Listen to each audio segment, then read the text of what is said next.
por definir lo que es displasia broncopulmonar, sabiendo que es el resultado de una patología pulmonar crónica multifactorial que está sumado a la inmadurez del sistema respiratorio de los prematuros, lo que va a llevar consigo a un defecto en el crecimiento pulmonar, en la alveologenia y en la función pulmonar meramente. Entonces, ¿qué pasa? Resulta que esta patología ha tenido múltiples definiciones a lo largo de la historia. La primera definición que se hizo fue en el año 1967 con William Norway y compañía, en los cuales la encontraron como el resultado de una patología pulmonar crónica en aquellos pacientes que sobrevivieron a la enfermedad de membrana hialina, que se encontraron durante un largo tiempo en manejo con ventilador y con oxigenoterapia. Para este entonces, los pacientes que padecían esta patología eran más que todos los recién nacidos que ya llegaban hasta la semana 30 y 34 de edad gestacional. Sin embargo, a lo largo del tiempo, pues han habido múltiples reuniones, consensos que han modificado estas definiciones.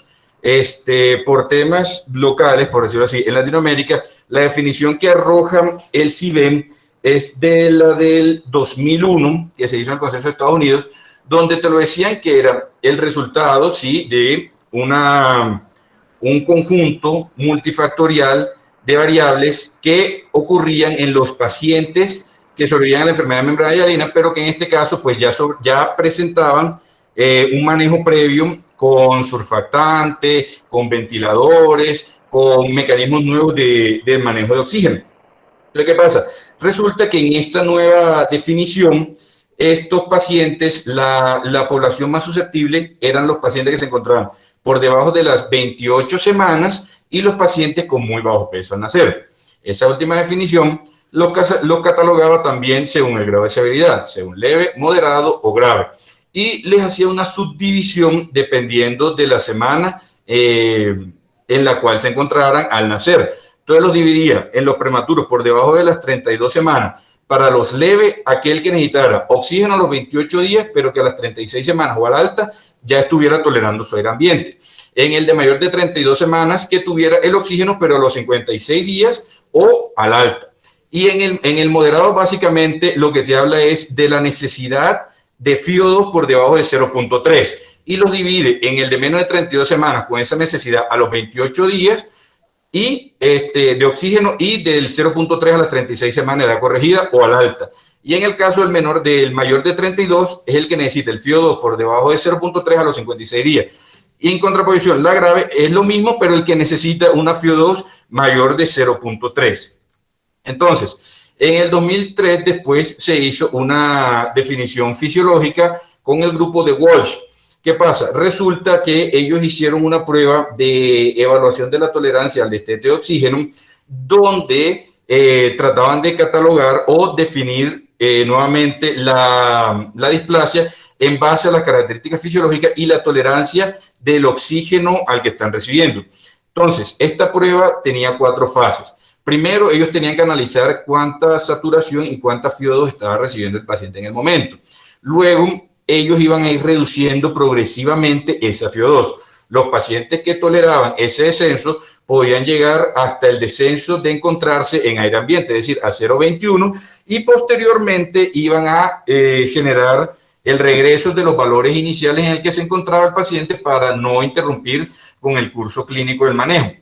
¿Qué pasa? La definición que ellos catalogaron fue muy similar a la anterior. Encontráronlo en fisiológico leve, moderado y grave en los pacientes que fallaban esta prueba.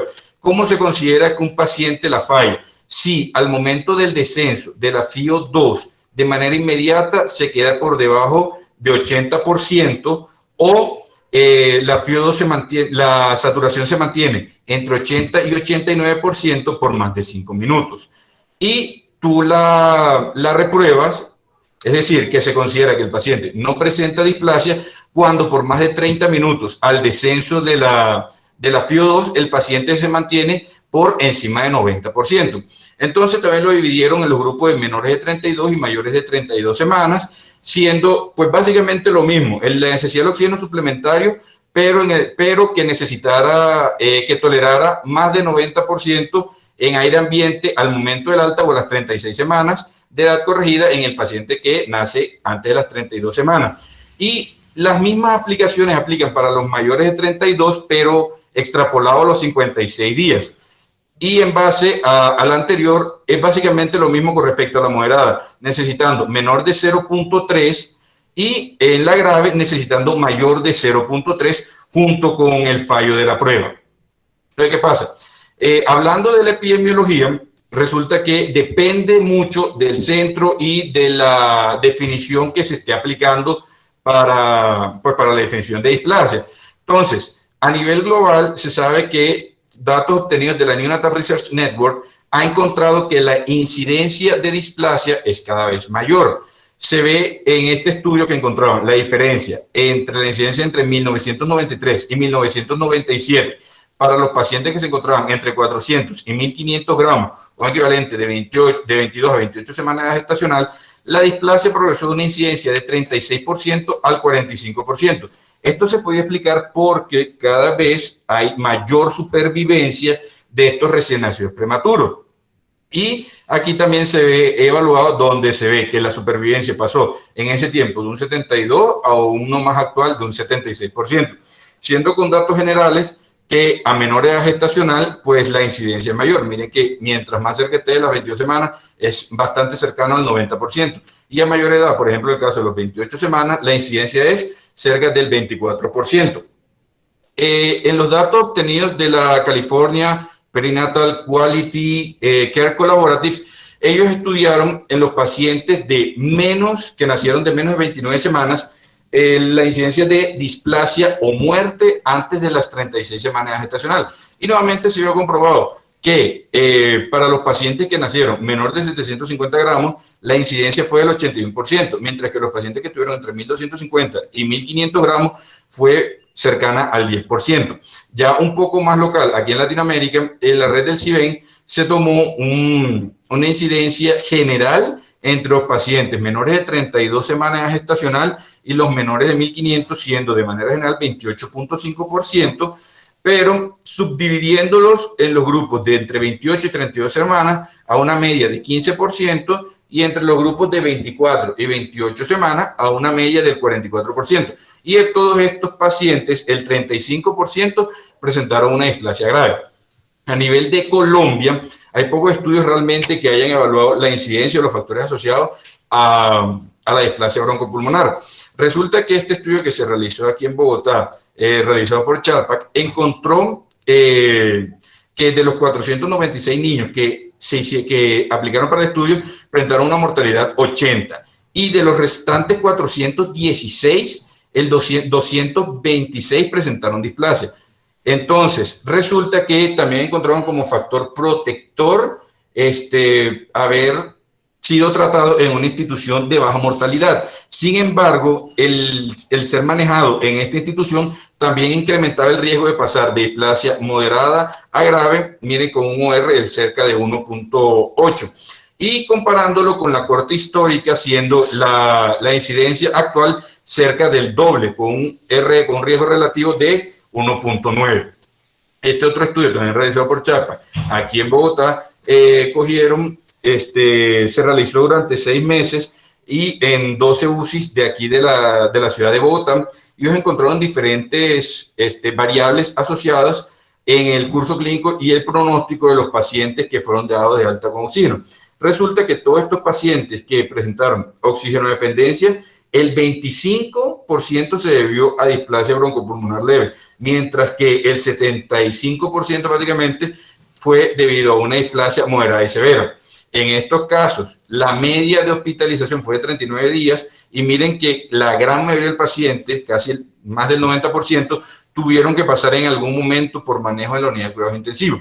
También se encontró que si la displasia se encuentra asociada con otra patología como la hipertensión pulmonar, esta aumentará el tiempo de estancia en la UCI.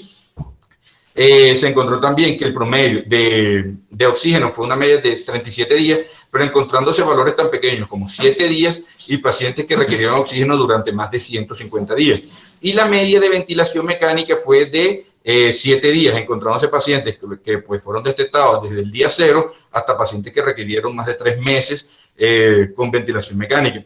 Y nuevamente en las variables sociodemográficas que encontraron se asoció que a menor peso y a menor edad gestacional, pues mayor será la severidad, encontrándose que los menores de 700 gramos, miren que toda esta población presentó fue una displasia moderada severa, ninguno presentó la leve, pero ya a mayor peso, en el caso de los mayores de 2000 gramos, ya el 37-38% fue leve, mientras que el 63% fue moderada. Y en el caso de la edad gestacional, miren que ya se nivela un poquito más, de 42 contra 58 entre los pacientes entre 33 y 34 semanas de edad gestacional. Así como a menor edad gestacional va a ser mayor el tiempo que va a depender de oxigenoterapia, según este estudio.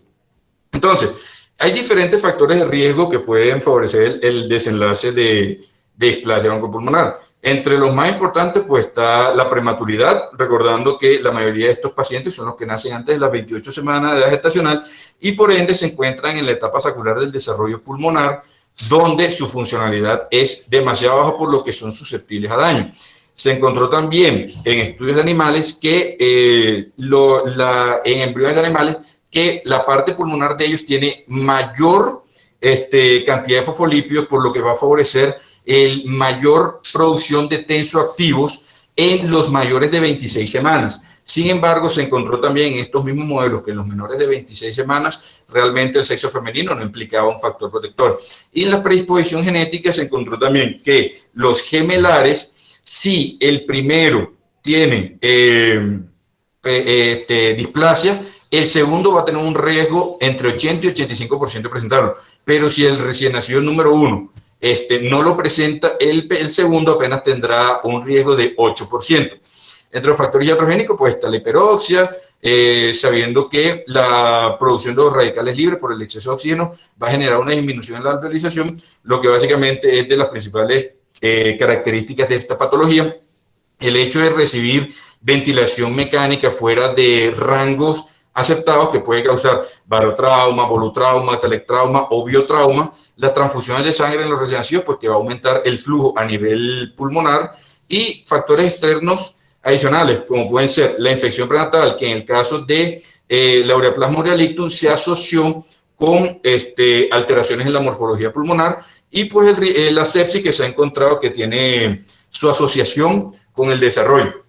Nuevamente, entre los factores prenatales, pues la inflamación y la infección, el uso de corticoides también se ha asociado, la nutrición intrauterina se encontró porque los pacientes de muy bajo peso al nacer o los pacientes que tienen restricción de crecimiento son más susceptibles a los daños, predisposición genética, hay alteraciones de genes que pueden afectar el desarrollo de la alveologenia, con el caso de alteraciones en el factor de crecimiento vascular endotelial, y también otros factores postnatales asociados como la presencia de sepsis, los líquidos de manera indiscriminada, sobre todo en los pacientes que se asocian con ductus que pueden empeorar el caso, y nuevamente lo de la nutrición.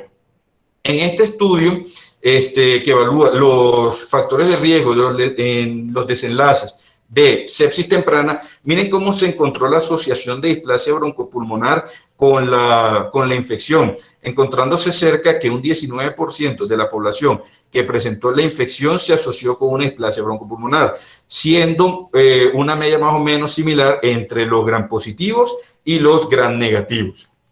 Entonces, básicamente, resumiendo la fisiopatología, es un grupo de un origen multifactorial que puede haber una predisposición genética, unos factores antenatales, como son el caso de infección amniótica, restricción de crecimiento intrauterino, unos factores de riesgo postnatales como el uso de exceso de oxígeno, la ventilación mecánica, la malnutrición, que al final de todo lo que van a hacer es un deterioro en el desarrollo correcto del alveolo y de las vías respiratorias, donde a través de la producción de estrés oxidativo, generación de radicales libres, una deficiente alveolización, lo que va a generar al final de cuentas es un retardo o un problema en el desarrollo pulmonar y la función, donde adicionalmente puede presentar casos de hipertensión pulmonar, alteración de la inmunidad pulmonar, alteración de la capacidad de reparación pulmonar, etc.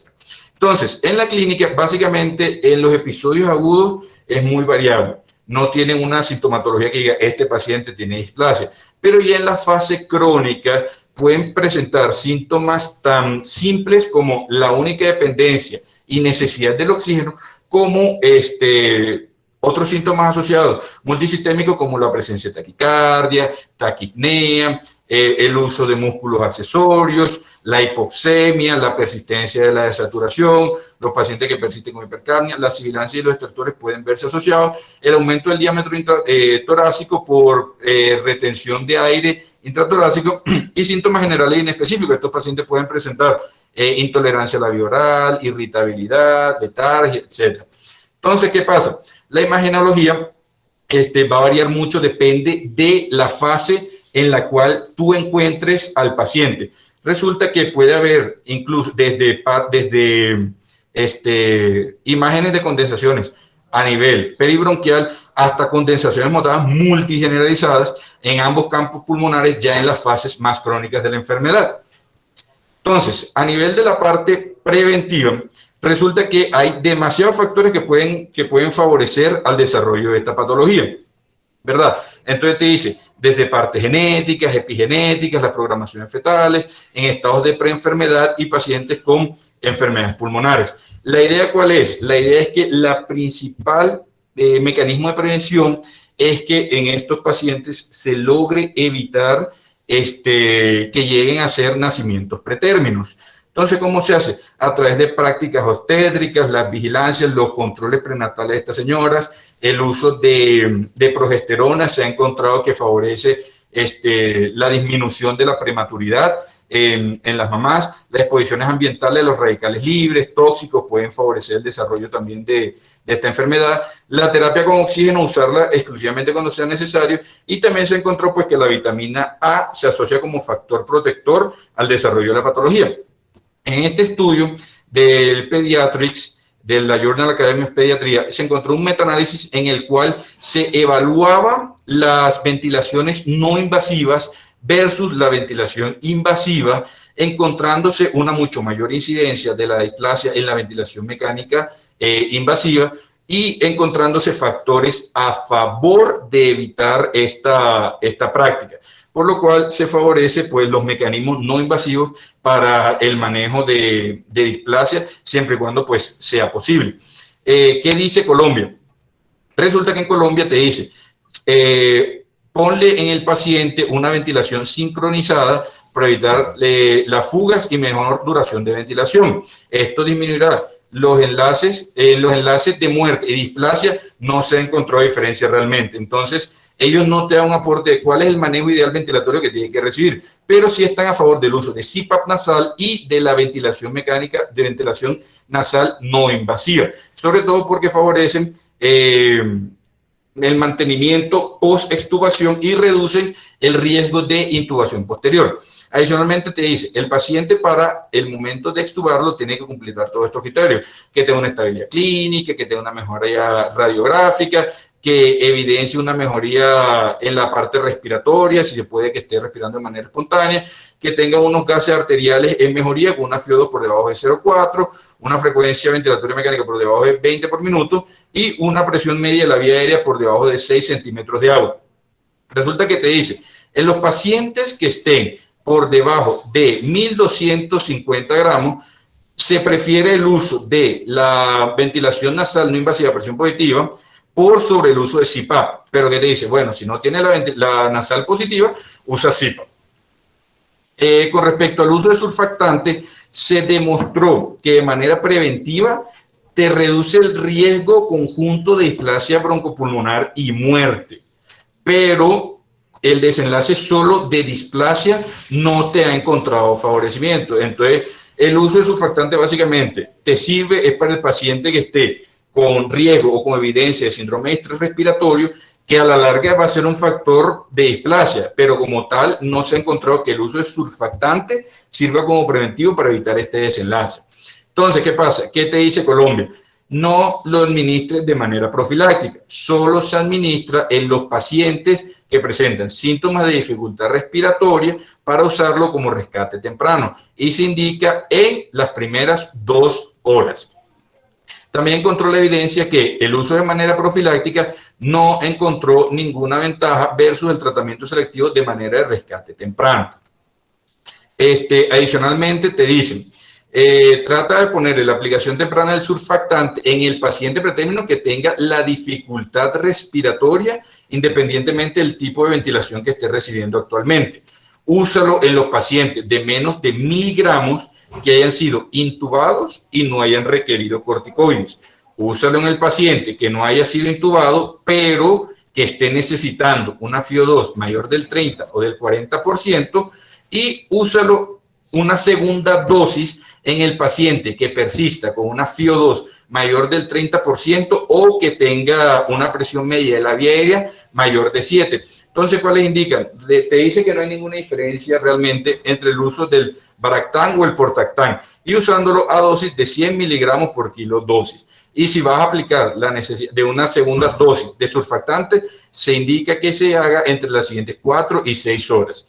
Y te dice, para definir la necesidad de surfactante, no necesitas ni realizar radiografía de tórax ni toma de gases arteriales.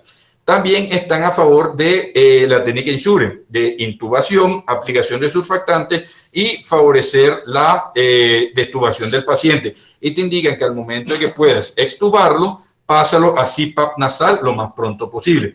Con respecto a las metilsantinas, en el caso de la cafeína, se encontró su utilidad para la mejoría de la dificultad respiratoria, y adicionalmente te encontró que un factor protector donde te disminuye el tiempo de estancia en ventilación mecánica. Se hizo este estudio comparando un grupo con cafeína y un grupo con placebo, encontrándose que al final el desenlace de displasia fue significativamente menor, una diferencia del 10% entre el grupo que usó la cafeína versus el grupo que usó placebo. Incluso aquí en Colombia también te dice, se recomienda el uso de la cafeína en los pretérminos intubados de muy bajo peso o que tengan el desarrollo de displasia, puesto que esto va a servir para la extubación endotraqueal y favorecerá la disminución de la reintubación y la incidencia de la displasia. Con respecto a los esteroides prenatales, básicamente lo que les decía ahorita, se indica en los pacientes que se encuentran entre 26 y 34 semanas, pero para reducir la incidencia de síndrome de distrés respiratorio. Pero como tal, la incidencia de displasia no te la va a reducir sola. Y te dice que para los mayores de 34 semanas realmente no tiene ninguna utilidad. Con respecto a los esteroides postnatales, se ha encontrado bastante controversia. Hay unos estudios que te dicen que están a favor, hay otros estudios que te dicen que están en contra. Resulta que en el caso de la dexametasona tiene muchos desenlaces a largo plazo, sobre todo a nivel neurológico, por lo cual no se indica de entrada. Se ha estudiado que la hidrocortisona puede tener estos efectos de manera mucho menor, por lo que va a implicar una mejor supervivencia y se puede emplear como una alternativa por sobre la dexametasona. También se empleó el uso de budesonida inhalada versus placebo en estos pacientes, en los recién nacidos que presentaban riesgo de displasia de manera preventiva. Sin embargo, en un desenlace a 2 años se encontró que estos iban a generar un aumento en la mortalidad. Y también se encontró pues que en los que nacen menores de 1500 gramos, pues sí presentó una mejoría, encontrándose un RR de 0.76. Este otro estudio te compara la administración de budesonida, pero junto con surfactante, como manera preventiva para la displasia broncopulmonar. Miren que en la comparación de desenlace junto de displasia y muerte, sí hay una diferencia de más del 20%, y en cuanto a la desenlace de solo displasia, también hay un desenlace de casi 20%. Entonces, esta técnica sí ha encontrado una mejoría significativa. En el punto de buena práctica de Colombia te dice, no hay evidencia suficiente que te justifique el uso de los corticoides como manera preventiva de la displasia. Justifique el uso de estos evaluando sus riesgos y sus beneficios. Entonces, con eso fueron prevenciones de manera general. En respecto a la sala de reanimación, las prevenciones están encaminadas básicamente a el oxígeno, pues sabemos que como es un factor de riesgo por la liberación de los radicales libres, te dice, a menos que sea imprescindible, no le aportes oxígeno a este paciente. Si el paciente te está respirando de manera espontánea, así sea con dificultad, apórtale CPAP por sobre la ventilación mecánica no invasiva. No uses oxígeno puro. tienes que usarlo mezclado con aire. También tiene que ser caliente y húmedo.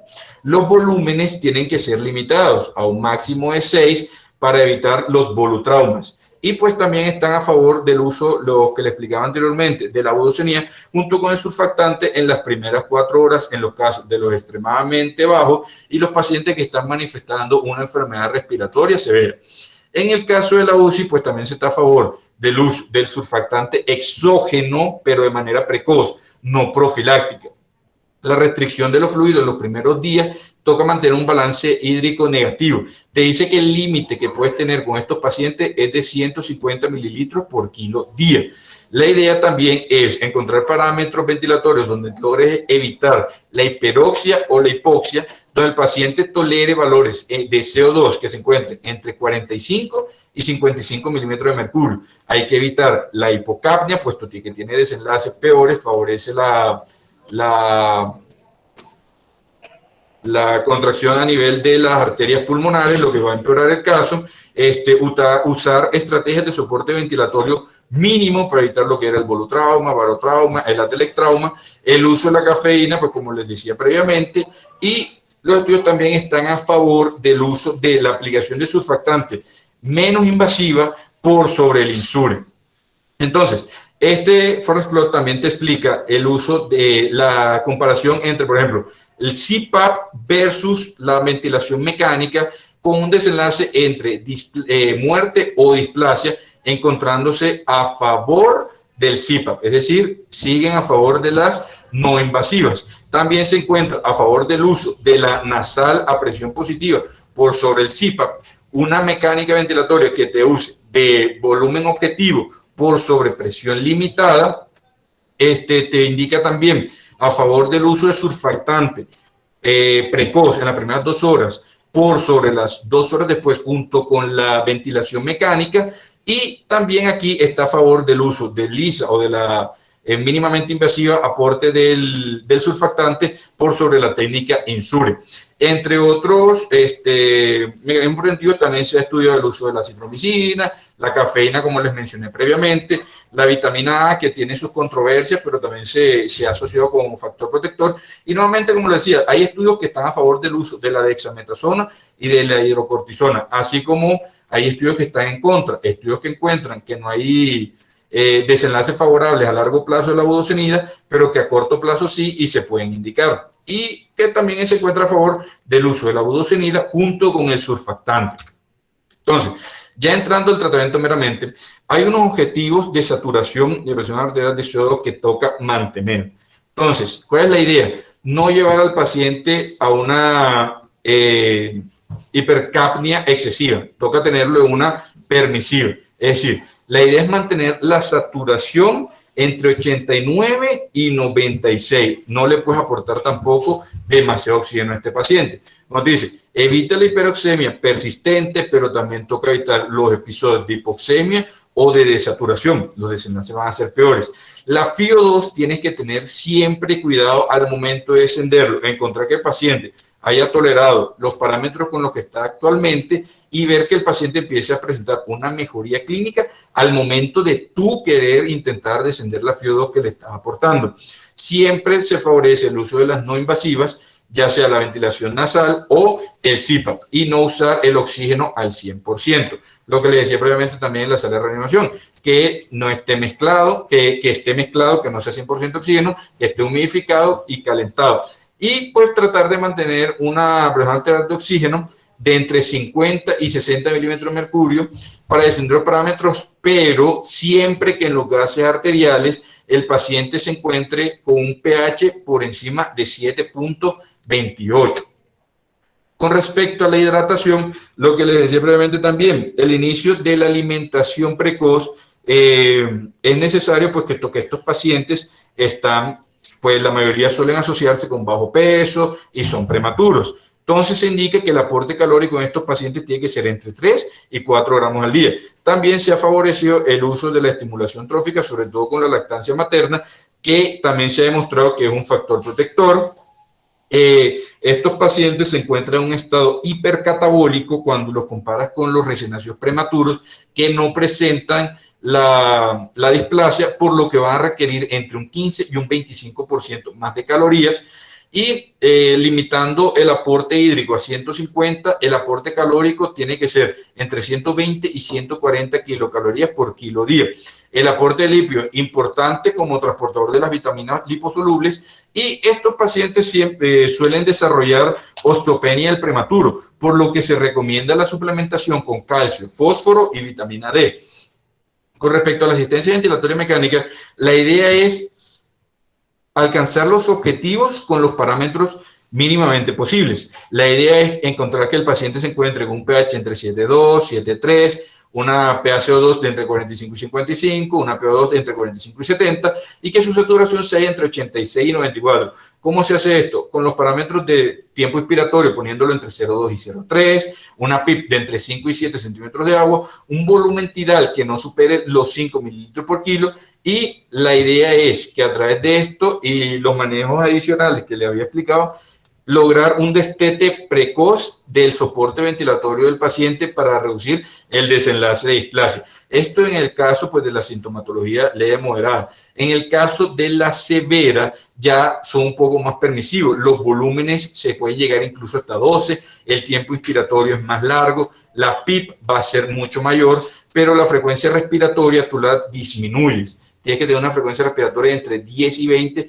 por el cuento de la retención de aire intratorácico. El método de sincronización, la idea es que estos pacientes, a medida que van tolerando o van evidenciando mejoría, ir tratándole de reducir de manera gradual los parámetros necesarios, y esta FiO2 toca ir bajándola entre 1 y 3%, siempre y cuando el paciente mantenga una saturación de entre 92 y 94.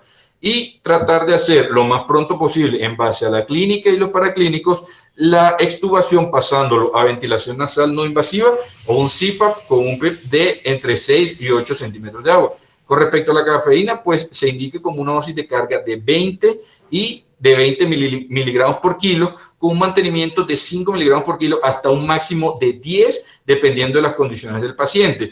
Y cada paciente tendrá una evolución diferente, por lo que no existe como tal un momento que te defina, en este es el que ya puede suspender la cafeína, excepto que el paciente pues ya no esté recibiendo la ventilación.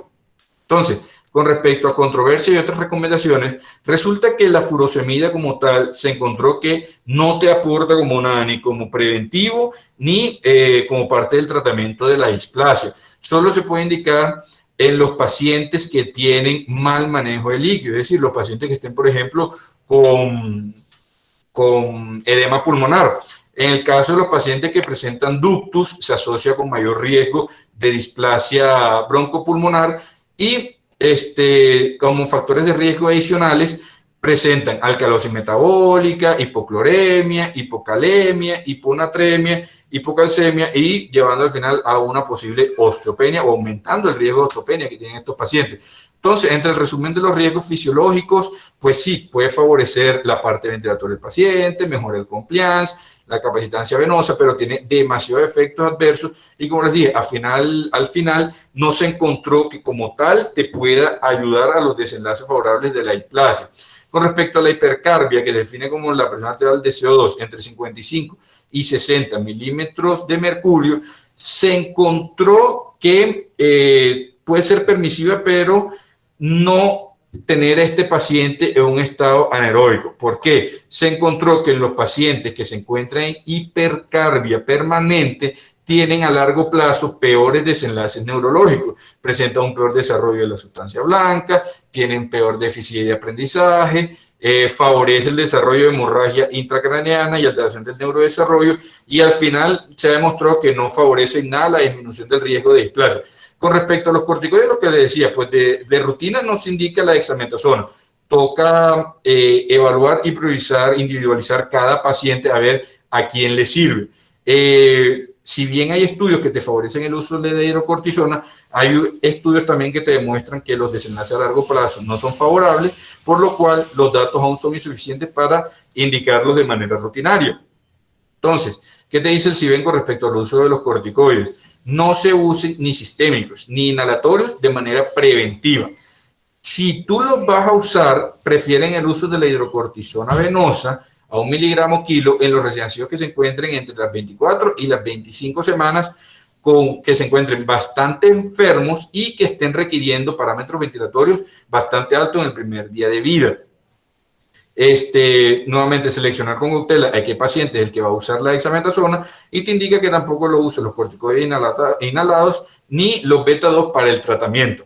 Este estudio, que se llama Neurosis, o del grupo Neurosis más bien, evaluó el uso de la budesonida preventiva en la displasia broncopulmonar. Como desenlace primario, que fue el desarrollo de la displasia, se encontró un favorecimiento en el grupo budesonida contra el grupo placebo de cerca del 6%, pero a largo plazo pues encontró desenlace favorable, encontró mayor desarrollo de enterocolitis necrotizante, encontró mayor desarrollo de retinopatía del prematuro, encontró mayor desarrollo de injuria cerebral, por lo cual no se indica la budesonida sola de manera preventiva para la displasia.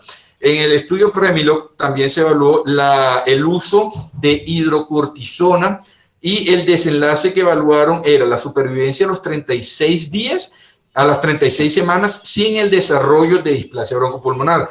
Y sí se encontró una mejoría en la supervivencia de cerca del 9%, pero al igual que la budesonida, a largo plazo se encontraron desenlaces principalmente gastrointestinales asociados a perforación y sangrado.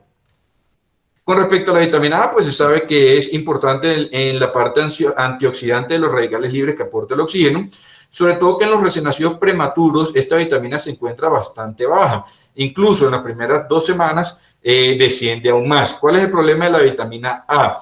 Realmente hay estudios que encuentran que es favorable, pero su dosis que sea intramuscular, que son 3 veces por semana, que son 12 dosis, realmente este método es lo que ha desfavorecido la implementación de este medicamento como uso rutinario en la displasia. Y de hecho, los estudios encuentran una mejoría, pero no bastante significativa. De hecho, miren que el uso de la vitamina A en este estudio Cochrane se encontró apenas un RR de 0,93, alcanzando estudios que llegaron hasta 0,99. Es decir, no llega ni siquiera a un 10% con respecto a los desenlaces de muerte o enfermedades pulmonares crónicas. Con respecto a la vitamina D, pues se encontró que este favorece el desarrollo y el crecimiento de las células epiteliales tipo 2, y también se encontró que alteraciones en los receptores de... Disculpa, Javier, ¿puedes repetir lo que acabas de decir del análisis de CRR? Es que no entendí bien. Gracias. Aquí, en la vitamina A, en este estudio de Cochrane, miren que se evaluaron desenlaces de enfermedad pulmonar crónica en el caso de la vitamina A contra el no suplementarlo, y apenas el riesgo relativo fue de 0,93 en los desenlaces de muerte o enfermedad pulmonar crónica cuando tú usas la vitamina A, que incluso mire que fue desde 0,88 hasta estudios que encontraron una RR de 0,99.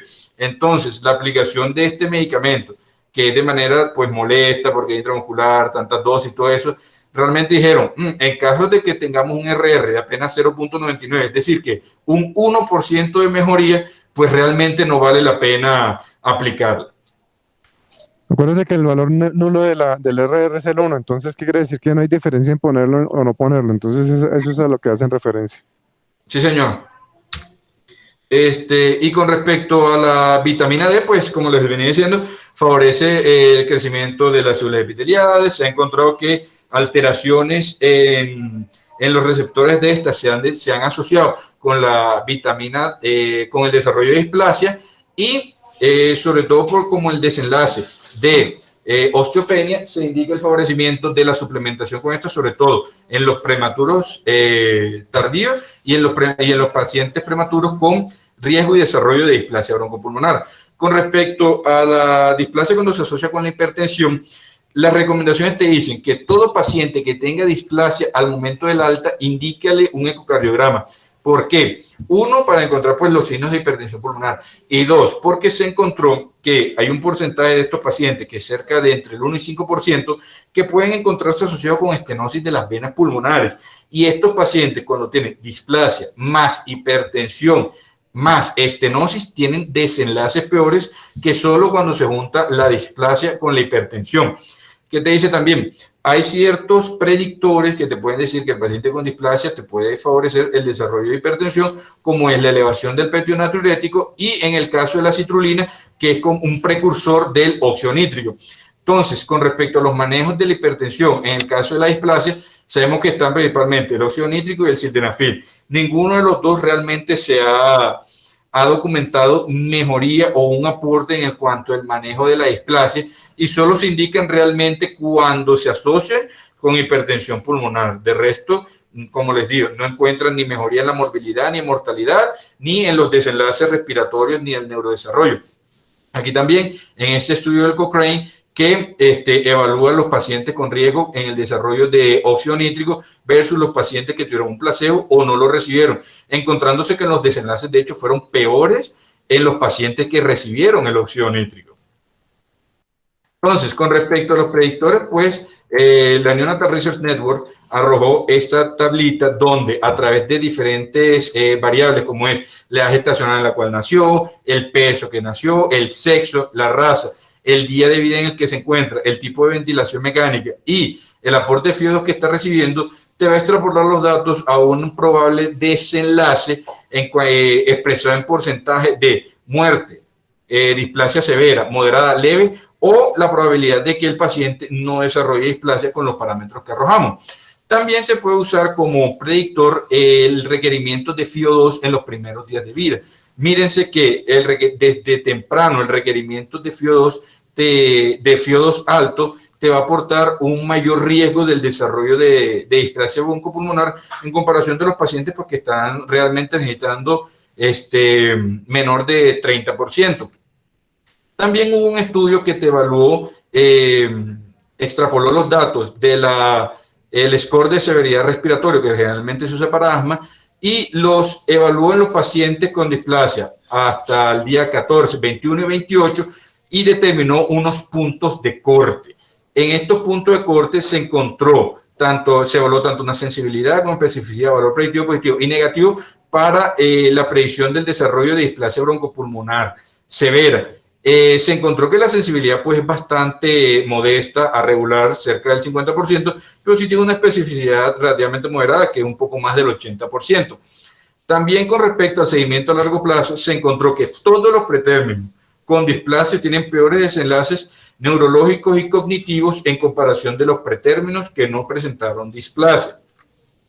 Y ya para terminar con respecto a las terapias emergentes, pues entre las que más están sonando, pues están el uso de tratamiento de células madres, que se ha encontrado que puede favorecer el desarrollo de la alveologenia y la remorfología pulmonar. Hay bastantes estudios que están en proceso ahora mismo. Y el uso del factor de crecimiento IGF-1, que está dirigido por Takeda Shire, resulta que ellos encontraron que este factor de crecimiento se usa como manejo en la retinopatía del prematuro, pero como desenlace secundario pudieron evaluar que mejora las probabilidades de que desarrolle displasia broncopulmonar. Entonces, este estudio realmente está ahora mismo en proceso, comenzó en el 2019, está estipulado que acabe cerca del 2025, y estos son todos los estudios que están en curso ahora mismo con los estudios de células madres. Y ya cuando decides darle alta al paciente, pues tiene que cumplir ciertos parámetros. Un paciente que en su parte respiratoria pues ya no tenga episodios de apnea o que no tenga bradicardia durante las últimas 2 semanas, que esté con una ganancia nutricional adecuada, que esté tolerando la lactancia materna, que pueda autorregular sus características térmicas, que tenga una buena función cardiovascular, que se le haya asegurado un tamizaje audiológico y metabólico durante su estancia, haber recibido las inmunizaciones de acuerdo a la edad en la que está saliendo. La inmunoprofilaxis pasiva te dice que el palivizumab depende de la epidemiología local, la indicación del uso o no de esta, asegurarle el seguimiento oftalmológico, puesto que estos pacientes, sobre todo por su prematurez, favorece el riesgo de desarrollo de retinopatía, el seguimiento neurológico, como lo vimos que estos pacientes tienen peor desenlace en comparación de los prematuros que no lo presentan, la monitorización de la saturación en silla móvil, puesto que las oscilaciones de movimiento pueden favorecer a las desaturaciones de estos pacientes, haber asegurado un entrenamiento y una capacitación a los papás y asegurarles servicio social y seguimiento con el programa de prematuros. ¿Listo?